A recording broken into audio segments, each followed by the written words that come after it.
A third episode in a row with a cool fight scene. This was a new record at the time these episodes were coming out. My cup runneth over with awesome fight stuff. Similarly to how I feel about Pyrrha versus Cardinal fight in Volume 2, I'm not too big a fan of this one. Of course, the choreography is fantastic and fun. Of all of the fights we've had so far with this volume, this has been the best one in terms of pacing. No, what I don't like is the fact that the fight itself feels kind of pointless. Crow and Winter's dialogue feels like they're trying to imply there's more between them than there actually ever ends up being. And the fact this so easily turns to battle feels silly? Unnecessary, at least. In fact, this is just a smaller part of a larger issue I have with this episode. Winter. Because this is not the Winter I know. This feels like a stranger in Winter's skin. When we see Winter again properly in Volume 7 onward, where she becomes more of a main character, she's nothing like this initial version we see here. Volume 7 Winter would be appalled at the idea of hitting Weiss because she misunderstood a question, hitting her own sister because her sister was excitedly telling her something that she didn't care about, coldly avoiding eye contact with Weiss and sneering down her nose at everyone around her. Even with how we see Winter's characterization with the other later episodes of this volume, Winter in this episode feels painfully out of character, and it leaves a bad taste in my mouth seeing her this way. The best part of the episode, the camera is fantastic here. This volume has the camera being much more active than ever before, and perhaps more involved than even the follow-up volumes have too. But I think it really stands out here, not only with displaying the action sequences in the best light, but little things like Drunkle vision cam, punching in on Mercury when he recognizes Crow. Great stuff, and it's something I don't think enough people talk about. The worst part of the episode, their dialogue in this one is so meh. Like how I was already mentioning with Winter beforehand, but again later in Ozpin's office, it's all just so clunky. And it's not clunky like in the normal way RWBY's dialogue feels clunky. It all just really sounds like they're trying to imply there's more to what the characters are actually saying than there ever actually ends up being. It makes all of their words feel so melodramatic and it's distracting. In hindsight, this scene is a lot emptier than the dialogue would make you believe. This is the second worst episode to me. It's just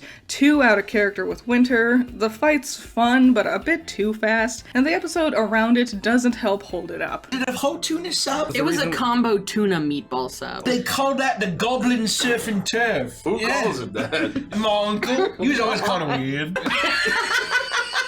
So, what I've been doing is I'm going to be releasing a RWBY episode review every day for 1 month. So, I hope you have fun with this month-long RWBY review marathon. Want to see the next episode review early? Consider becoming a patron. And on that note, shout out to my beautiful $10 patrons. You're all amazing. Nako, Cool Duck, Andrew, Valhalla Knight, Chamomile, G-Extreme, Classy Critic, Noah Perkins, Sunny Shy, Jake, Amber, Hype Man, Zero to Hero, Isaiah, Scaring Crows, Not All That Evil, Messiah Complex, Jacob, Virus, Ben's Sketchbook, The Watcher, Omega Fighter, Trash, Wild Pilot, Josh, Swift Cannon, The Infinity Effect, Gino, and Twisty. If you like these reviews, go ahead and give it a like, and I'll see you for the next one. Bye bye.